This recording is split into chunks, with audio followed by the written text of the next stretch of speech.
Hello everyone, universal study अड्डा के YouTube channel पर आप सभी दोस्तों का स्वागत है। देखिए, आज है आपका 23 सितंबर और यहाँ पे आज आपका बीटीसी डीएलएड का जो है वो आपका 7th क्वेश्चन पेपर जो कि संस्कृत का होता है वो हो चुका है। बात करेंगे उसके जो है पेपर के सॉल्यूशन की, और इससे पहले जो आपका हिंदी का पेपर आज हुआ है वो जो है उसका सॉल्यूशन जो है वो आपका पड़ा हुआ है, चैनल पे अपलोड कर दिया गया है। नहीं देखा होगा तो वहाँ से जा करके आप जो है चैनल पे विजिट कीजिए। सब्सक्राइब नहीं किया होगा चैनल को तो सब्सक्राइब करके देख लीजिएगा वहाँ पे, और अपने स्कोर जो है वो मेन कमेंट सेक्शन में आप बता सकते हैं।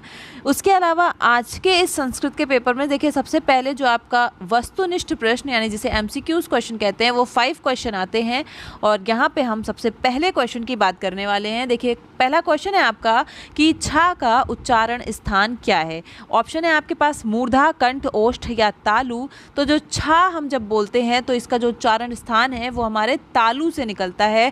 तो यहाँ पे आपका ऑप्शन नंबर 4 जो है तालु, इसका बिल्कुल सही उत्तर है। यदि आपने तालु मार्क किया है तो यहाँ पे आपका 1 नंबर जो है वो पक्का है।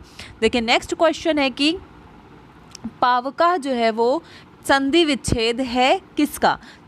प धन आवकः, पो धन अकः या पा धन वकः या फिर पौ धन अकः, यहाँ पे आपसे पूछा है। तो देखिए, पावका एक ये अयादि संधि होती है, अयादि संधि, जिसमें आपको मैं बताऊं एक होता है अव और एक होता है आव। तो अव जब आता है तो आपका वहाँ पे 1 मात्रा लगती है, और जब आव आता है तो वहाँ पे 2 मात्रा लगती है। इस तरीके से आप जो है बहुत ये बेसिक सी बात मैं बता रही हूँ जिससे आपको आगे हमेशा जो है वो पहचानने में बहुत आसानी मिलेगी। तो देखिए, यहाँ पे पाव आया है, क्या आया है, आव आया है। तो इस आव के लिए आप 2 मात्रा वाला ढूंढेंगे, यानी कि पौ धन अका। पौ धन अका जो है आपका यहाँ पे सही उत्तर होगा, यानी ऑप्शन नंबर 4 आपका यहाँ पे राइट आंसर है। जिसने किया है उसको 1 नंबर जो है मिल चुका है।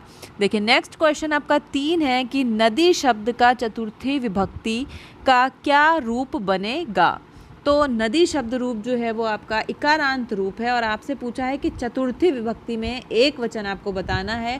तो चतुर्थी विभक्ति में होता है नद्ये, नदीभ्याम, नदीभ्या। तो आपका एक वचन में क्या आता है चतुर्थी विभक्ति में, नद्ये। यहाँ पे आपका ऑप्शन नंबर 3 में देखिए लिखा हुआ है नद्ये, तो यहाँ पे आपका यही जो है सही होगा, ऑप्शन नंबर 3।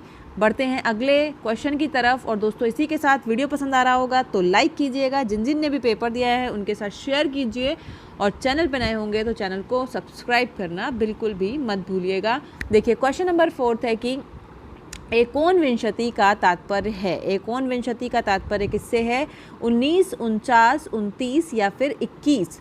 तो यहाँ पे आपका एकोनविंशति जो होता है वो क्या होता है, आपका 19 जो है वो एकोनविंशति होता है, 19, क्योंकि 20 जो है वो विंशति होता है, और 20 से 1 कम वो क्या होता है, एकोनविंशति, जिसको ऊनविंशति या एकोनविंशति भी कहते हैं। ऊनविंशति या एकोनविंशति भी कहते हैं।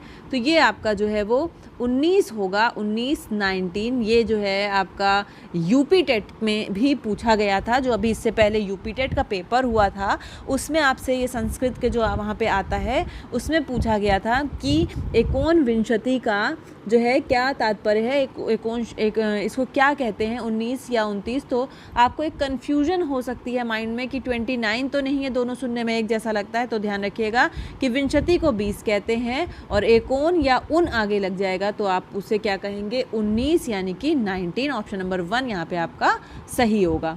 अगला प्रश्न है हमारा कि प्रतिदिनम में कौन सा समास है। आपसे पूछा है प्रतिदिनम में कौन सा समास है, प्राधि तत्पुरुष, कर्मधारय, अव्ययी भाव या फिर बहुब्रीहि। तो यहाँ पे आपका ऑप्शन नंबर 3 जो है अव्ययी भाव समास है प्रतिदिनम में। इस तरीके से आपके 5 MCQs, बताइए आपका क्या स्कोर है 5 में से मेन कमेंट सेक्शन में। और आपने दोस्तों जो है सिर्फ और सिर्फ अभी संस्कृत में MCQs का ही फ़ोटो सेंड किया है। इसके अलावा आपने आगे अति लघु और जो है आपके आते हैं लघु, उनका नहीं सेंड किया, इसलिए मैं नहीं करवा पाऊँगी। आप जिसको भी ज़रूरत हो आप आगे वो सेंड कर सकते हैं। और जो है आज की वीडियो में इतना ही, क्योंकि आप के पास यहाँ पे 5 MCQs ही हैं फ़ोटो में। आप जो है सेंड कीजिए आगे पेपर, और अपना स्कोर जो है मेन कमेंट सेक्शन में बताइए। मिलते हैं नेक्स्ट वीडियो में नेक्स्ट टॉपिक के साथ। Till then take care, goodbye, Jai Hind.